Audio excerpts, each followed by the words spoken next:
Hey guys, Captain here. Just so you know, I already safety checked these, so I'm not going to safety check them again. But I just checked them. These are their clips. They are full, and there's nothing in either chamber. I did check. This is my SIG P229 with the night sights. This is my Glock Generation 4, the Glock 23. And I do have just a simple flashlight strobe light on it. Like I said, they're unloaded. I safety checked them already before I started filming, so they are safe. So let's talk about the big dilemma that seems to cause so many issues. 9mm versus 40 Smith & Wesson. Which is better? Honestly, it doesn't really matter. Both of them are going to do the right job. The 40 has more kick. It's a faster round. It's a little bit bigger. The 9, a little bit slower. It doesn't have as much of a kick. And you could fit more of them. The 40 is like the compromise. Everyone knows the 40 is the compromise between the 45 and the 9mm. You have more capacity and a quicker round, like the 9mm, but you still have some of the stopping power of the 45. So let's talk about these two guns, my personal preference and my opinion. So my go-to is actually neither of these. I've got an AR-15 that I go to, my Smith & Wesson 15, and I've got a laser on that and all sorts of nice, comfortable, ergonomic shit where I could use that. Half asleep, just waking up out of bed. I know the shots are going to go where I'm putting them because I've got a laser on it, so it's idiot proof. I've got very good memory and training with it. So that's usually my go-to, but I do keep both of these loaded in my safe just in case, or if whatever. It's just an easy, quick grab, basically. My go-to is my SIG. Why? Because I've had this gun the longest. This was actually the first gun that I ever bought, was the SIG P229. And this is that gun, and I take this thing to the range with me every single time I go, and I absolutely love it. I am a dead shot with it. I know that under stress, with adrenaline pumping through, half asleep, I know that my shots are going to still be in a 3-inch group because I train for it. The Glock, I'm a little bit sloppier with. You know, it's a lighter gun. It's a heavier round, so there's more recoil. There's more of a snap. It's louder than the 9mm. I'm gonna blow out my eardrums more than I would with the 9. So this is not my go-to. You know, this is like if I hear something late at night in the backyard and I have to go check it out for whatever reason. I got the flashlight on it. I've got the rounds. I know outside I'm going to be fine. So this is what I would take with me. But inside the house, this is my go-to. Let's talk about the basics with these. Education and practice is key. It doesn't matter whether you use the 9, the 40, the 45, the 38 special. It really doesn't matter. If you're efficient with your gun and you practice with your gun and you're educated, they're all going to work the same.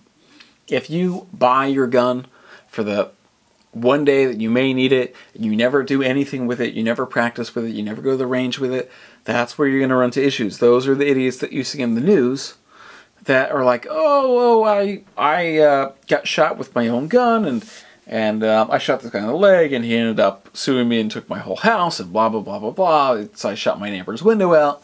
Those are the idiots that you're dealing with it. It's important to practice with it, with whatever you get. You know, I would not go buy a sword and then go into like some sort of medieval battle with people that have been training with it for 14 years since they were 8 years old. I'm sorry, that's not going to happen. I'm an idiot. I would end up losing my head. So it's the same thing with these guns. You know, you could buy whatever you want. Everyone has different preferences. The 9mm is more comfortable for me than the 40. I feel more comfortable shooting this round. I'm more accurate with this round. I know that I can maintain better control with this round than I can with the 40. Not the 40 round in general, but with this specific gun, I know that I'm more accurate with the SIG than I am with the Glock. That's just my personal preference. The other biggest thing is what's going to over-penetrate. This is going to go through a lot more and be a lot harder to stop than this. Especially, I keep these. These are my hollow points that I keep in my SIG. These are just full metal jacket. But over-penetration is a very real problem that a lot of people don't think about. Everyone's like, oh, I'm set and I'm good and I'm going to take this guy out and blah, blah, blah, blah. Well, that's great, but if you're shooting at a guy and your kid's room is across the hall where this guy is, and you miss him, or you shoot him, and the bullet that you're using is 40, and this thing's going so fucking fast and there's so much energy behind it that it goes through them, it's still going to be fatal when it goes through them. It's still going to go through multiple people, it'll go through other shit, it'll go through sheetrock and still hit someone else, and at the very least injure them. So if you're shooting, your kid's room is across the hall, you miss and it goes through the door, what's going to happen? The key is know your weapon and know your surrounding. Don't use anything stupid like 44 Magnum or anything like that, anything super loud, because you're going to blow your eardrums. And some people are like, oh, I wear the headphones, I wear my shooting headphones, or my earplugs are next to my bed, I'm just going to put those in and grab my 44 Magnum. Well, they're fucking dumb, because you have to be aware of your surroundings. What if there's a kid coming up the stairs? And or your kid's running from set, or your dog or something like that runs in, you can't hear, all of a sudden you see something and you jump because you're not using all your senses and you fucking shoot your own kid. Then what? Then you're going to be one of these assholes that's in the news all the time, creating a bad name for responsible gun overs everywhere. Think of your house. Is there a gas line behind the areas that you would use it? If you've got a gun in your house, you've come up with a plan. If you're smart, you've come up with a plan what you're going to do. For me and my wife, we have a plan. That's it. We know the layout of our house. We know the layout of the stairs. We know where people are going to have to go if they're breaking in, if they're looking for something, and where we're safest. And that's your advantage. You know your house. So you should have a plan for if this, God forbid, ever happens, this is what we're going to do. You're going to be here, and I'm going to be here, and the kids are going to be there. This way, there's no wild cards in there. The kids are not going to be running down the hall. The wife is not going to be running around either. You're not going to be shooting each other. You're not going to be whacking each other over the head with baseball bats. You're going to have some sort of educated set plan. So part of that is knowing what's behind your walls. If there's a gas line and you miss someone when you shoot or you overpenetrate, that's going to go through the sheetrock. That's going to go through the plaster. They'll go through hollow doors. That's just plywood on the outside and hollow on the inside. That's going to go through it. And you're going to hit whatever's on the other side. If there's a gas line, you end up blowing up your house.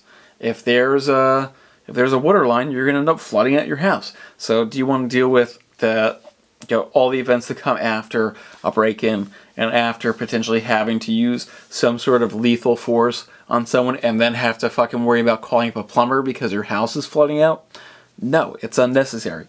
Not only that, is there a window behind the wall that you're going to shoot? Are you shooting and there's a room on the other side and there's a big bay window and your bullet could go out there and hit someone in the street, it go out and hit your neighbors, go through your neighbor's window? All things to keep in mind.